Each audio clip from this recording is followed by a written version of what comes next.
بعد میں ہمیں پولیس نے کہا کہ آپ گاڑی اور بندے ہمارے حوالے کر دیں، اور ہم نے ایک ذمہ دار شہری کا مظاہرہ کرتے ہوئے جو بھی ہمارے ساتھ دو ساتھی تھے، جو چاروں لوگ تھے، وہ ہم نے پولیس کے حوالے کر دیا، گاڑی بھی حوالے کر دی۔ لیکن افسوس کی بات یہ کہ سوشل میڈیا پہ مجھے نام لینا پڑے گا تحریک انصاف کا، میں نہیں نام لینا چاہتا، آپ کو پتہ ہے میں کسی کے خلاف بات نہیں کرتا، مگر چند دن پہلے ایک ٹرینڈ چلایا گیا اداروں کے حوالے سے، اعلیٰ عدالتوں کے حوالے سے۔ دیکھیں، ہم نے اس ملک کو چلانا ہے، ہمارے بڑوں نے اس ملک کو بنایا ہے، میرے باپ نے خون دیا ہے، ہم نے ساری زندگی اس ملک کی خدمت کی ہے، ہم نے اپنے اداروں کی رسپیکٹ کرنی ہے، ہم نے اپنی عدالتوں کی رسپیکٹ کرنی ہے، اپنے شہریوں کی رسپیکٹ کرنی ہے۔ اگر ہم اپنے اداروں کو ملائم کریں گے، اپنی عدالتوں پہ اعتماد نہیں کریں گے تو نظام کس طرح چلے گا؟ اور پھر یہ کہنا کہ جی چونکہ ابھی حکومت ایک آ گئی اور ایک آ رہی ہے، اللہ معاف کرے، نعوذ باللہ، تکبر کا بھی ہم نے حال نہیں دیکھا عمران خان صاحب کا، اللہ ہمیں معاف کرے، حکومت کے آنے بعد تو سر کو جھکا کے لوگوں کے لیے کام کرنا ہے۔ یہ جو کل کا واقعہ ہے یہ بہت ہی قابل مذمت ہے، ہم نے جن لوگوں نے یہ کیا تھا ان کو قانون کے حوالے کر دیا ہے، لیکن آج آنے کا مقصد یہ ہے کہ اس ملک میں یہ میسیج دینا ہے کہ کوئی قانون سے بالا تر نہیں ہے۔ مسلم لیگ نون کی اور متحدہ اپوزیشن کی حکومت میں چاہے کوئی ایم پی ہو، ایم این اے ہو، ہم نے سرنڈر کرنا ہے، یہ پولیس کا کام ہے تحقیقات کرے، اگر ہم گلٹی ہیں تو ہمیں جیل میں جانا چاہیے، اگر ہم بے گناہ ہیں تو یہ اداروں کا کام ہے اس کو ثابت کرنا۔ ہماری حکومت میں یہ بہت کلیئر پالیسی ہے کہ کوئی قانون سے بالا تر نہیں ہے۔ ایک دوسرا،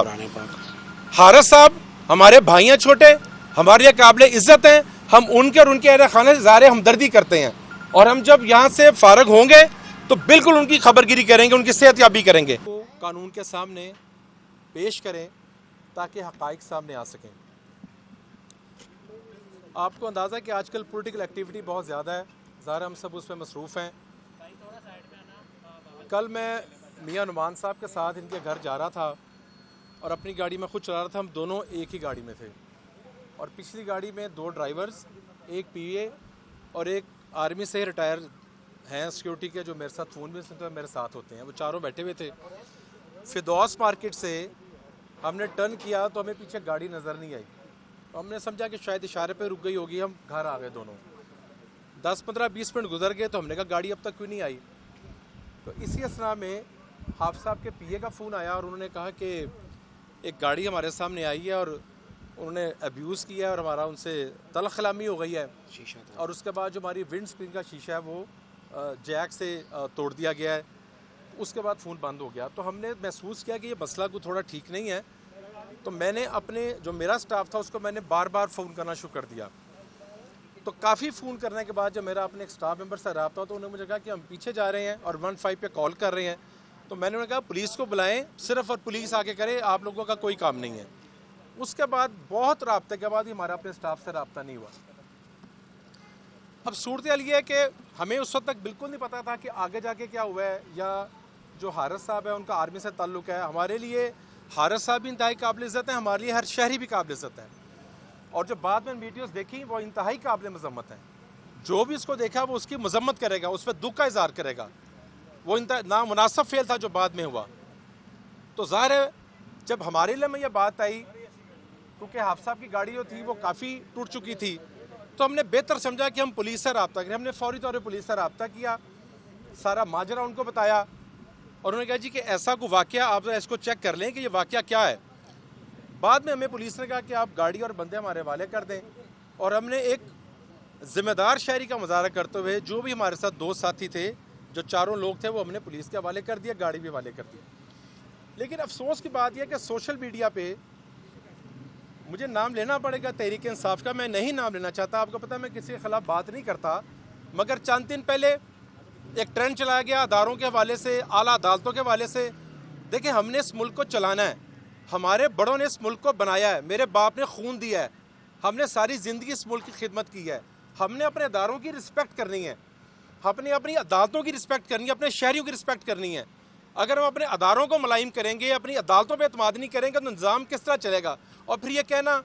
کہ جی چونکہ ابھی حکومت ایک آ گئی اور ایک آ رہی ہے، اللہ معاف کرے، نعوذ باللہ، تکبر کا بھی ہم نے حال نہیں دیکھا عمران خان صاحب کا، اللہ ہمیں معاف کرے، حکومت کے آنے بعد تو سر کو جھکا کے لوگوں کے لیے کام کرنا ہے۔ یہ جو کل کا واقعہ ہے یہ بہت ہی قابل مذمت ہے، ہم نے جن لوگوں نے یہ کیا تھا ان کو قانون کے حوالے کر دیا ہے، لیکن آج آنے کا مقصد یہ ہے کہ اس ملک میں یہ میسیج دینا ہے کہ کوئی قانون سے بالاتر نہیں ہے. مسلم لیگ نون کی اور متحدہ اپوزیشن کی حکومت میں چاہے کوئی ایم پی ہو ایم این اے ہو, ہم نے سرنڈر کرنا ہے. یہ پولیس کا کام ہے تحقیقات کرے. اگر ہم گلٹی ہیں تو ہمیں جیل میں جانا چاہیے, اگر ہم بے گناہ ہیں تو یہ اداروں کا کام ہے اس کو ثابت کرنا. سو ہماری حکومت میں یہ بہت کلیئر پالیسی ہے کہ کوئی قانون سے بالاتر نہیں ہے. ایک دوسرا,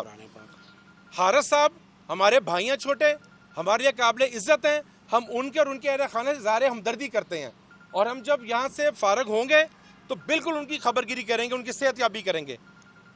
کیونکہ چاہے آنریبل آرمی کا افسر ہو اور بہرحال آرمی کے افسر کی ہمیں رسپیکٹ اس لیے کرنی ہے کہ یہی بچے ہیں جو سرحدوں پہ جا کے ہمارے لیے جانے دیتے ہیں. اور میں کسی خوف کی بنیاد پر نہیں کر رہا, میں کسی ڈر کی بنیاد پر نہیں کر رہا, میں ایمان اور تقوی کی بنیاد پہ کر رہا ہوں. ہمیں عدالتوں کی بھی عزت کرنی ہے, ہمیں اداروں کی بھی عزت کرنی ہے. اسی طرح پاکستان آگے جائے گا, عارضی سے, محبت سے اور محنت سے پاکستان آگے جائے گا. تو ہم اپنے آپ کو قانون کے سامنے سر تسلیم خم کریں گے. یہ ایک میسیج ہے پورے ملک کو, قانون سے کوئی بالاتر نہیں ہے. قانون اپنا راستہ بنائے گا, قانون انصاف کرے گا. سیف سٹی کے کیمرے موجود ہیں, موبائل موومنٹ موجود ہے, یہ پولیس کا کام ہے تحقیقات کرے. دودھ کا دودھ اور پانی کا پانی پولیس کا کام ہے کرنا. نعمان بھائی آپ کو بات کرنا. اور ایک بات میں ضرور کہنا چاہوں گا, میرے ذہن سے نکل تھی کہ قرآن مجید میں اس لیے ساتھ لے کے آیا ہوں اور یہ میری جیب میں ہے کہ جو میں نے باتیں کی ہیں وہ آپ کے سامنے وہ سچ کی ہیں. مجھے افسوس صرف یہ ہے کہ سوشل میڈیا پہ جو ہمارے اپنے بچے بچی ہیں, یار پہلے بات کا کم از کم اس کو اسیس کر لیا کرو. اور پھر کچھ ہمارے اینکرز نے جو اس پہ بات چیت کی, میرے لیے وہ بہت قابل عزت ہیں. میں ان کو صرف یہ میسج دینا چاہتا ہوں کہ آپ میرے لیے محسن ہیں, ہمارے بھائی ہیں, لیکن پلیز بات کو ویریفائی کر لیں, پلیز بات کو ویریفائی کر لیں. عزت جو ہے ساری زندگی لگ جاتی ہے محنت کرتے, لیکن ایک لمحے میں عزت جو ہے وہ کمپرومائز ہونی چاہیے. درمیان میں آ جائیے. شیطان الرجیم, بسم اللہ الرحمن الرحیم. جی سر. ابھی کچھ باتیں جو خواجہ سلمان صاحب نے ابھی آپ سے شیئر کی ہیں.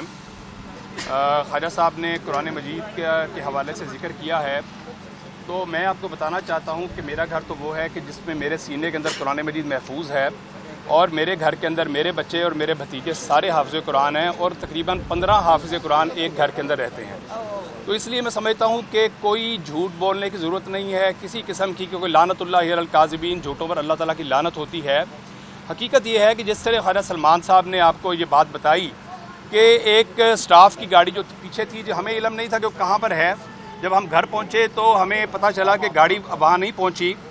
تو تھوڑی دیر کے بعد اس بات کی ہمیں اطلاع ملی کہ ایک حادثہ ہو گیا ہے, ایک جھگڑا ہوا ہے جو کہ روڈ ریج کہلاتا ہے. روڈ ریج جو ایک سڑک کے اوپر جو چلتے ہوئے بعض دفعہ جھگڑے ہو جاتے ہیں, اس نوعیت کا ایک جھگڑا ہمیں ہمارے علم میں لایا گیا, اور ہم ایک دفعہ تو ششدر رہ گئے. اور بالکل 100% میں خواجہ سلمان صاحب کی بات کو انڈورس کرتا ہوں. اور ہم گھر میں بیٹھے ہوئے ہیں, ہم نے مہمان بلائے ہوئے ہیں, ہمارا افطاری کرنے کا پروگرام تھا, اور ہم مہمانوں کے ساتھ گپ شپ لگا رہے تھے, تو ہمیں یہ وقوع ہمارے علم کے اندر آیا. اس موقع پر خواجہ سلمان نے بھی بے پناہ فون کیے, میں نے بھی بے پناہ فون کیے. پراپر رابطہ نہ ہونے کی وجہ سے میرے پی اے نے مجھے بتایا کہ جی ہماری ونڈ سکرین جو ہے گاڑی کی وہ توڑ دی گئی ہے, اور جب میں نے ان کا نمبر نوٹ کرنے کی کوشش کی تو انہوں نے میرے اوپر گاڑی چڑھا دی. تو میں اس پر بڑا پریشان تھا, ساتھ ہی فون کٹ گیا. اب جو اگلے واقعات رونما ہوئے, جس کی ہم نے پھر ہمیں ویڈیوز کے ذریعے اور جو لوگوں نے فوٹیجز لی ہیں, جب ہم نے وہ والی واقعات دیکھے, حقیقتاً وہ انتہائی قابل مذمت ہیں. ہم اس کو بالکل ڈیفینڈ نہیں کرنا چاہ رہے کسی طرح سے بھی. میں سمجھتا ہوں کہ تشدد اور لا قانونیت کی جتنی مذمت کی جائے کم ہے. ہمارے سٹاف کو اگر کوئی زیادتی بھی کسی نے کر دی تھی, ان کو چاہیے تھا پولیس کو بلاتے, ان کو چاہیے تھا کہ قانون کو اپنے ہاتھ میں لینے کے بجائے وہیں سرنڈر کرتے, 15 پہ کال کرتے, پولیس کو بلاتے اور پولیس کو آگاہ کرتے کہ جناب ہمارے ساتھ یہ زیادتی ہو رہی ہے. پھر پولیس کا کام تھا, یہ کوئی طریقہ کار نہیں تھا کہ وہ وہاں پر ایک اپنا ایک بہت بڑا دنگل کھڑا ہو جائے, اور جس کے نتیجے کے اندر ایک افسوسناک واقعہ رونما ہوا ہے. ہم دل کی گہرائیوں سے اس کی مذمت کرتے ہیں, اور حقیقت یہ ہے کہ جیسے خواجہ سلمان صاحب نے کہا ہے کہ پاکستان مسلم لیگ نون جو ہے یہ قانون کی علم برداری اور آئین کی پاسداری کی کرنے کی جماعت ہے. اور ہم تو تصور بھی نہیں کر سکتے کہ خدا نہ خواستہ, میں نے تو آج تک کسی کو زبان سے اوئے بھی نہیں کہا. میری تو زندگی میں کبھی آج تک سڑک پہ چلتے ہوئے گاڑیاں کبھی لگ جاتی ہیں, جو بھی سڑک پہ چیز آنی ہے اس نے لگ بھی جانا ہے. کوئی ٹکر بھی ہو جاتی ہے بعض دفعہ، لیکن الحمدللہ کبھی آج تک تو میں کی الحمدللہ نوبت نہیں آئی۔ میں سمجھتا ہوں کہ بڑی بدقسمتی کے ساتھ ہمارے ایک بھائی کے ساتھ میں سمجھتا ہوں یہ ایک بہت بڑا اندوناک واقعہ ہوا ہے۔ ہم اور دل کی گہرائیوں سے ہم رنجیدہ بھی ہیں، ہم ان کی فیملی کے ساتھ بھی اظہار اپنا ہم کرتے ہیں، یکجہتی کرتے ہیں، اور ہم اپنا ان کی فیملی اور اپنے اس بھائی کے ساتھ بھی اظہار یکجہتی کرتے ہیں۔ اور انشاءاللہ تعالی ہم آج یہاں پر آنے کا مقصد بھی یہی ہے کہ ہم اپنے آپ کو قانون سے بالاتر نہیں سمجھتے، اور جس طرح میرے بھائی نے کہا کہ ایک مذموم پروپیگنڈے کی ایک مہم شروع کی گئی اور پاکستان مسلم لیگ نون کو بدنام کرنے کے حوالے سے شروع کی گئی، آج ہم آ کے یہاں پر یہ بات بتا رہے ہیں کہ اگر قانون سمجھتا ہے کہ ہم وہاں پر موجود تھے اور ہماری موجودگی کے اندر کوئی واقعہ ہوا ہے تو ہم سے آپ جو چاہیں جناب تفتیش کر لیں، ہم انشاءاللہ تعالی حاضر خدمت ہیں۔